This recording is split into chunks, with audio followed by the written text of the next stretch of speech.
नमस्कार दर्शक बंधु आपण को पुणी थे स्वागत करुच्ची ओडिया टीवी यूट्यूब चैनल आज आपण जो टॉपिकटा रही से टॉपिकटा हूँ सुभद्रा योजना को नहीं। बर्तमान देखो राज्य सरकार आज सुभद्रा योजना टंका हिताधिकारी अकाउंट को डीबीटी माध्यम ट्रांसफर करेंगे।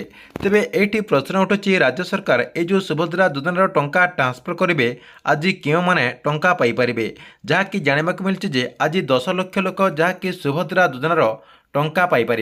आपण समस्ते जानते जे आपणकर जो सुभद्रा योजना रही सुभद्रा योजन 60 लाख अधिक लोक आवेदन कर सारी किंतु आज माननीय प्रधानमंत्री नरेंद्र मोदी खाली 10 लाख लोक टंकाटी ट्रांसफर करेंगे। तेबे क्यों माने आज सुभद्रा योजनार प्रथम इन्स्टॉलमेंट टंका पाइपर जहाँकि आपण को मुझे वीडियो माध्यम पूरा डिटेल जनइबी से भिडियोटी को शेष पर्यंत देखंतु। ता पूर्व वीडियो को गोटे लाइक कर दिंतु एवं जो मैंने एजाएं चैनल को सब्सक्राइब करना चैनल को सब्सक्राइब कर दिंतु।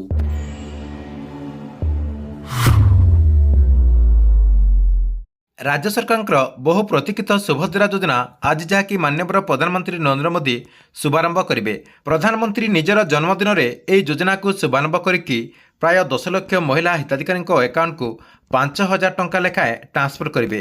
प्रत्येक योग्य हिताधिकारी अकाउंट को जहाँकि राज्य सरकार तरफ प्रथम किस्ती बाबद को 5,000 टंका पठाଯିବ जहाँकि डीबीटी माध्यम सेमानक अकाउंट को यही टंकाटी ट्रांसफर करा पूर्व परीक्षामूलक भाव हिताधिकारी अकाउंट को राज्य सरकार 1 टंका लेखाएं पठै सारी एने सेमानक मोबाइल को कन्फर्मेशन मेसेज आसी सारी। यही कन्फर्मेशन मेसेज आसी नथिबा हिताधिकारी अकाउंट को मध्य सुभद्रा योजनार सहायता राशि दिज्व बोली माननीय उपमुख्यमंत्री प्रभाती परिड़ा गणमाध्यम को सूचना देते। या सहित जो हिताधिकारी अकाउंट को 1 टंका लेखाएं आसी नहीं से चिंतित न होगापाई माननीय मंत्री आश्वासना देते। जो मानक अकाउंट को सुभद्रा योजनार 1 टंका आसी नहीं से जहाँकि व्यस्त हूँ नहीं से आज सुभद्रा योजनार टंका पाइपर बोली माननीय मंत्री सूचना देते।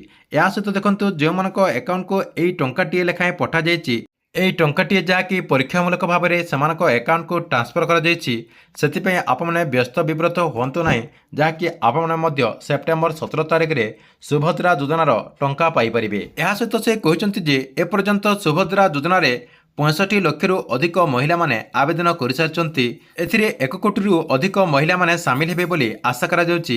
ए योजना अधीन 21 वर्ष अधिक और 60 वर्ष कम बयसर योग्य हिताधिकारी को 2024-25 रु 2028-29 मध्य 5 वर्ष मध्य प्रत्येक हिताधिकारी को 50,000 टंका लेखाएं दिज्व बोली अपडेट होती। दुईटी सामान किस्ती रे वार्षिक 10,000 टंका हिताधिकारी आधार सक्षम डीबीटी सक्षम बैंक अकाउंट को सीधासलख जमा करा। आज प्रधानमंत्री नरेंद्र मोदी 10 लाख अधिक महिला बैंक अकाउंट को यही पांठी जहाँकि हस्तांतर कर कार्यक्रम रही।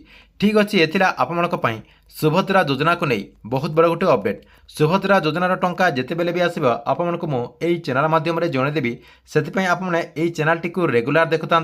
ता सहित आमर जो टेलीग्राम चैनल रही से टेलीग्राम चैनल रे आपने जॉइन हो जातु से टेलीग्राम चैनल रे आपने पूरा डिटेल जानी पारिबे।